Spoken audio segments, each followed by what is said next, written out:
네, 안녕하세요. 김경화라고 합니다. 제 목소리가 잘 들리나요? 예, 예. 저는 지금 가평입니다.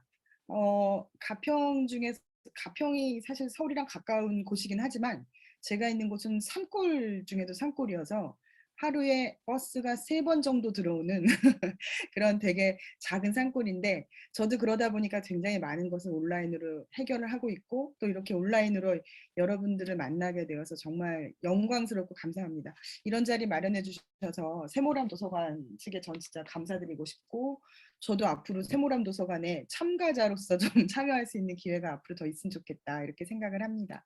이 바쁜 와중에 시간 내주셔서 이런 자리에 와주신 여러분께도 굉장히 감사드린다는 말씀을 드리고 싶고요.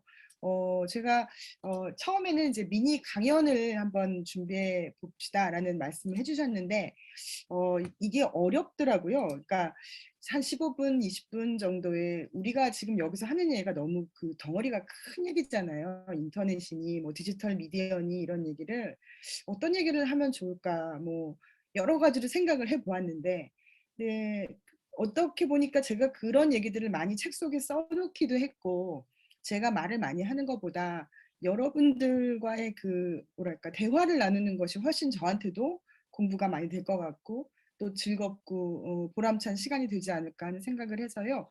짧게 제가 제 소개 그리고 아까 기자 출신이라는 부분에 대해서 언급을 해주셨는데 예, 좀 제가 지금까지 어떻게 어떤 길을 걸어왔고 또 어떻게 이런 책을 쓰게 됐는지에 대한 말씀을 먼저 드리고 그 후에 좀 허심탄회하게 서로 질문하고 서로 답변해보는 그런 시간이 있으면 좋겠습니다. 특별히 뭐 학술적인 내용이 있다거나 그런 건 아니고요. 제가 어떤 사람인지 그리고 또 어떤 마음을 가지고 이 책을 썼는지 어떻게 하다가 이 책을 쓰게 됐는지 등등에 대해서 말씀을 드리는 것이 예, 좋지 않을까 이렇게 생각을 해봤습니다. 이렇게 딱 클릭을 하면 되죠. 저는 제 스스로는 미디어 인류학자라는 말을 하고 저를 소개를 하는 사람인데 참 이 말을 할 때까지 시간이 오래 걸렸던 것 같습니다. 그러니까 내가 학자라고 얘기할 수 있을까, 연구자라고 얘기할 수 있을까, 좀 뒤에 이제 말씀을 드리겠지만 이런저런 직장을 막 전전하고 바꾸고 뭐 한국에 살다가 다른 데 가서 살기도 하고 하다 보니까 참 오랫동안 생각을 한 끝에 이제는 좀 미디어 인류학자다라고 제 스스로도 다른 사람들한테 소개를 좀 할 수 있게 되었고 그 정도로는 조금은 제 마음속에 확신이 생긴 것 같습니다. 올해 초에 일본에서 귀국했습니다. 한국에 오기 전에 한 따져보니까 한 17, 8년 정도를 계속 일본에 살았어요. 근데 일본이나 한국이나 사실 가까운 곳이고 저는 늘 이쪽에 왔다 갔다 하며 살았기 때문에 사실은 뭐 미국에 계신 분이나 막 유럽에 계신 분들 같이 막 고국에 떠나 있고 막 이런 느낌은 별로 없는 것 같습니다. 다만 이제 일본에서 일본에서 있는 친구들과 교류하고 일본에 있는 학생들과 이야기를 나누고 또 일본에서 연구를 해왔던 경험이 한국에서의 경험보다 사실 길다는 느낌이 들어요. 제가 어른이 된 다음에 경험을 생각하면. 그런데 올해 초에 일본에서 있던 삶을 다 정리를 하고 귀국을 해버렸습니다. 이것도 저로서는 큰 결심을 했고 이게 코로나도 있고 여러 가지도 있었지만 제가 미디어라는 주제에 대해서 강의를 하고 인터넷에 대해서 가르치고 하는 직업을 갖다 보니까 여러 가지 고민스러운 부분도 있었고 그런 점에서 고국으로 돌아가서 제가 연구하고 더 많은 분들을 만나고 싶다는 생각을 했던 것 같습니다. 지금은 계속 가평, 아까도 말씀드렸지만 굉장히 산골 마을에 살고 있고요. 온라인으로 지금도 일본에 있는 학생들을 가르치고 있습니다. 그러니까 이렇게 줌으로 해요. 매주 줌으로 일본에 있는 학생들을 만나서 줌으로 일본말로 교류를 하고 또 강의를 하고 디스커션을 하고 그런 일도 지금도 하고 있고 또 글도 쓰면서 살고 있습니다. 제가 어떻게 지금까지 살아왔는가를 얘기를 하려면 이렇게 구구절절히 하면 되게 많고 또 어떤 부분은 책 속에 쓴 것 같기도 합니다. 근데 조금 더 구체적으로 말씀을 드리면 저는 이제 대학교 때는 인류학을 전공을 했어요. 근데 제가 전공할 때만 해도 미디어 인류학이라는 말 자체도 없었고 미디어라는 말 자체도 별로 없었던 것 같습니다.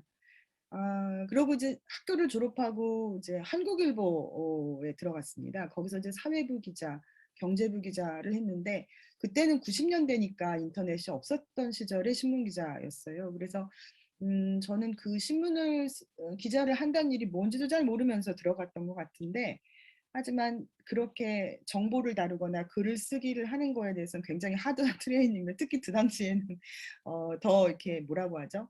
무서운 선배들이 살아있을 때여서 그 당시 일본말로 얘기를 많이 하는데 어, 경찰서 사츠마와리를 하면서 하리코미를 이런 말들을 제가 일본에서 배운 게 아니라 신문사에서 배웠습니다. 예, 그렇게 이제 90년대 후반이었던 걸로 기억하는데 예, 신문사에서 기자 생활을 했고 그러다가 2000년대 초반에 여러 가지 일이 있었습니다만 네이버 다음 같은 포털 사이트에서 근무하는 기회가 있었습니다. 근데 지금 생각하면은 뭐 NHN이니 카카오니 굉장히 큰 기업을 생각하시겠지만 사실 제가 네이버 들어갔을 때 직원이 30명 정도였던 것 같아요. 그러니까 지금은 뭐 3,000명 넘지 않습니까? 거기 굉장히 크다고 들었는데 그리고 제가 다음을 들어갔을 때는 한 200명 정도였던 것 같습니다. 그래서 포털 사이트에서 좀 이때는 정말 네이버랑 다음이 대기업이 되기 전에 벤처였던 시기여서 초기 벤처 기업들이 가지고 있는 많은 진통 같은 거를 함께 겪었던 기억이 굉장히 강렬하게 남아 있습니다. 저도 그때 이제 어느 정도 번아웃을 했던 것 같아요. 그래서 어, 어떻게 하다 보니까 이제 일본 쪽에 가서 조금 마음을 좀 머리를 좀 식히고 싶다는 생각을 하고 갔던 것 같습니다. 그때 친구도 있었고 해서. 근데 가다가 보니까 또 그쪽으로 또 일이 따라오더라고요. 그래서 2006년에 오마이뉴스라고 여러분도 아시겠지만 그 사이트가 동경에서 일본 사이트를 만드는 일을 잠깐 했던 적이 있어요. 소프트뱅크에서 투자를 받아서 오마이뉴스 재팬이라는 사이트를 만드는 일을 했는데 그 프로젝트에 저도 좀 관여를 하게 됐습니다. 그러다가 마음속에서 이렇게 굉장히 여러 매체를 경험을 하게 된 거예요. 본의 아니게. 종이 매체에서 네이버나 다음 같은 인터넷 매체. 근데 오마이뉴스 인터내셔널로 가니까 이거 역시 인터넷인가 했더니 그 당시에 일본에서는 휴대폰으로 모든 것을 해결하는 모바일 인터넷이 상당히 빠르게 진전이 됐던 상태입니다. 지금은 좀 일본 상황이 다르지만 그 당시는. 그래서 그때 이것이 뭘까 도대체.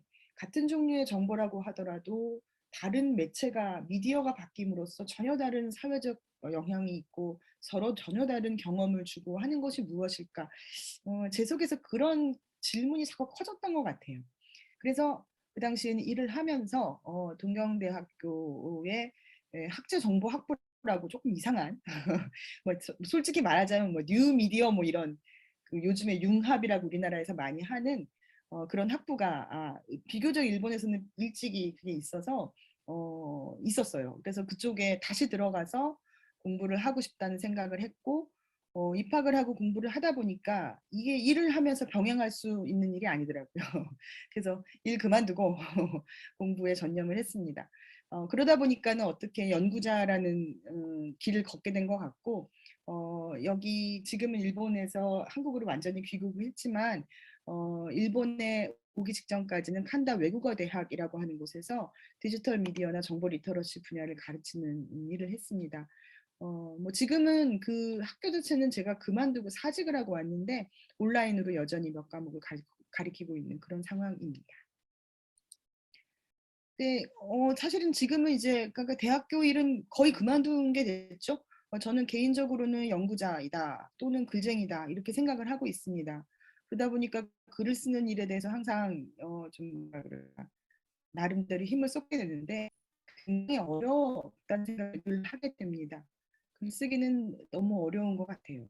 그래서 항상 글쓰기를 하면서 글을 쓸 수 있으려면 공부를 많이 해야 되고 다른 분들과 이야기를 많이 나눠야 된다는 것을 많이 느끼고 있습니다. 이제 글쓰기를 하는데 목표가 누구나 이해할 수 있는 글을 쓰자는 거예요. 근데 제가 열심히 공부하시는 분들에 대해서 이러쿵저러쿵 얘기할 부분은 아니지만 요즘에 책을 읽으면 읽을수록 참 어려운 글들이 너무 많다는 생각을 하게 되더라고요. 저보다 훨씬 훌륭하신 분들이 그런 어려운 글을 쓰시는 건지 모르겠지만 저는 제가 할 수 있는 일은 가능한 한 어렵지 않게 모두들 알 수 있게 글을 쓰자. 제가 기자로 글쓰기를 배웠기 때문에 그런 부분이야말로 제가 힘을 쏟아야 될 부분이라는 생각을 지금은 하고 있고 지금은 조금 더 커미트먼트를 갖고 인터넷이나 미디어나 혹은 인류학이나 문화나 이런 부분에 대해서 글을 쓰고 있습니다. 앞으로도 그렇게 할 생각이고요. 그런 와중에 이렇게 독자분들하고 같이 만날 수 있는 자리가 있으면 언제든지 달려가서 또 만나고 싶다는 생각도 하고 있습니다. 지금은 한국일보에 격주로 칼럼을 하나 쓰고 있어요. 같은 일본, 다른 일본이라는 주제라서 이거는 이제 인터넷이나 미디어에 대한 주제라기보다는 제가 오랫동안 일본에서 체제하면서 느꼈던 것, 문화적인 차이 혹은 문화적인 동질성, 여러 가지 그런 부분에 대한 거를 가능한 한 재미있게 쓰자라는 마인드로 칼럼을 쓰고 있습니다. 이런 부분들이 다 제게는 큰 도움이 공부가 되는 것 같다는 생각이 듭니다. 제가 이 책을 쓰게 된 경위와도 관련이 있어서 다른 책을 조금 예전에 어떤 책을 썼는지를 2권 정도 소개를 해드리고 싶습니다. 2013년에 동일한 이 인터넷에서 시작되었다란 동일한 다른 출판사에서 나왔던 세상을 바꾼 미디어라는 책이 있습니다. 이 책은 미디어의 역사를 소개하는 책이에요. 제 나름대로는 미디어론이라고 할 수 있는 미디어라는 것이 무엇인가라는 한 방식으로 접근해서 쓴 책인데 이 책이 사실 지금까지도 굉장히 스테디셀러로 잘 나가요. 왜 잘 나가냐면은 젊은 사람들이 이제 입시를 한다, 특히 뭐 언론이나 정보나 이런 쪽을 할 때 입시 때 참고서를 쓰는 책이 되었다고 하더라고요. 근데 이 책이 의외로 굉장히 저한테도 의미가 깊은 책이고 어, 많은 분들한테서 이 책에 대해서 피드백을 받았습니다. 고등학생 여러분들이 저한테 질문을 주기도 하고 이 책을 또 대학에 있는 친구가 입시를 하려고 했더니 많은 자기가 면접을 본 사람 중에서 60, 70%가 이 책을 읽고 왔대더라. 뭐 이런 이야기도 해주고 저로서는 굉장히 기쁜 일이었는데 사실은 되게 지금 들으면 어떨지 모르겠습니다만 미디어의 역사라는 것들이 우리가 모르는 부분이 굉장히 많고 역사를 생각하면 역사를 알게 되면 의외로 많은 것들이 조금 더 재미있게 풀리기도 하거든요.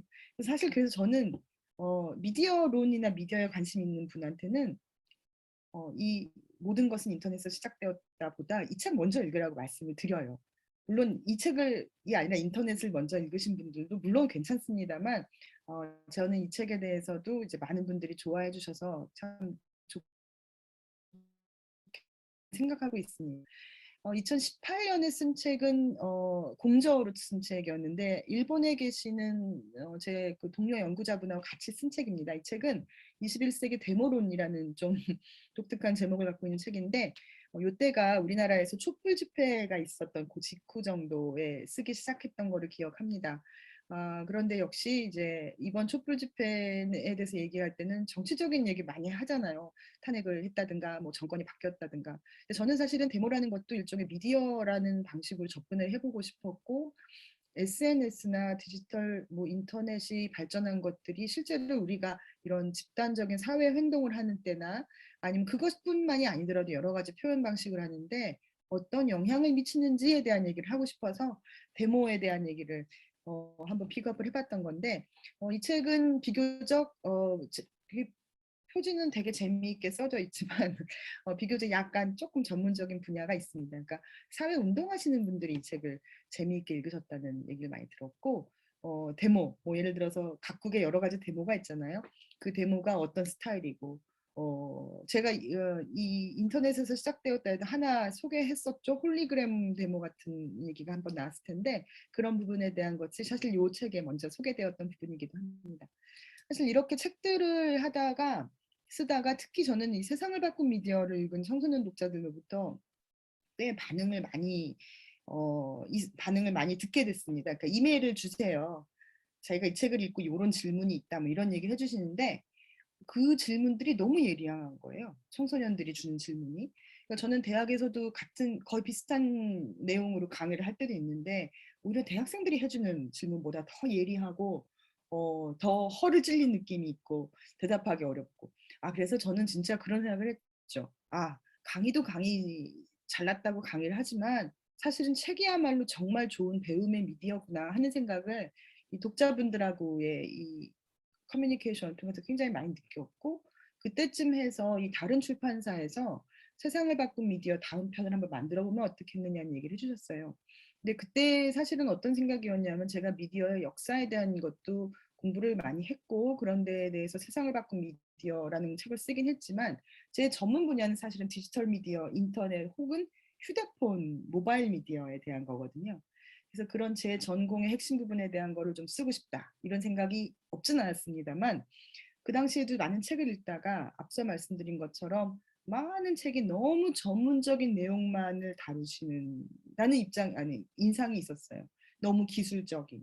그래서 사실 이과가 쓴 책은 이과가 아니면 읽을 마음이 안 들어요. 근데 또 문과가 쓴 책을 보면 너무 기술을 몰라요. 그래서 저는 언젠가 뭐 인문학이 중요하다라고 얘기를 하지만 사실 인문학이 중요한 것만큼 인문학을 하시는 분들이 기술을 알아야 되거든요. 근데 그런 부분에 대한 것이 너무 없는 상태로 막 추상적인 얘기만 있는 책들은 사실 정말 접근하기 어렵지 않을까 그런 문제의식을 좀 갖고 있었습니다. 그래서 아까 말씀드렸던 20세기 데모, 21세기 데모론 그 책이 나온 때 정도부터 책을 쓰기 시작했고 사실 초고를 쓰기까지는 1년 반 이상 걸렸는데 그때 퇴고를 한 때쯤에 코로나19 사태가 되었던 것 같습니다.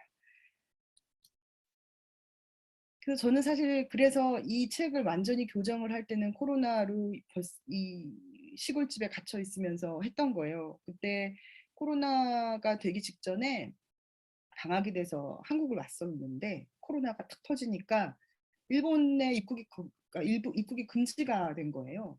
그래서 갈 수가 없었어요. 동경에 있는 제 집으로. 그래서 저는 이 시골집에서 이 인터넷에서 시작되었다는 책을 퇴고를 하고 교정을 보고 계속 있었습니다. 한 1년, 거의 1년 가까이 제가 사는 곳에는 가보지를 못했어요. 그러다가 굉장히 어렵게 가갖고 정리를 하고 지금은 귀국을 했지만 새삼스럽게 느끼게 되는 것이 이제 코로나 시대가 되면서 사실 우리는 언제보다 그 언제보다도 인터넷과 가까운 삶을 살고 있습니다. 지금도 성수동에서 로그인해 주신 분, 전주에서 해주신 분, 저는 가평에 있고 하지만 우리가 이런 온라인 공간에서 만나서 이야기를 나누고 있는데 이것이 사실 인터넷이 없이는 뭐 아예 성립하지 않는 방식이겠죠.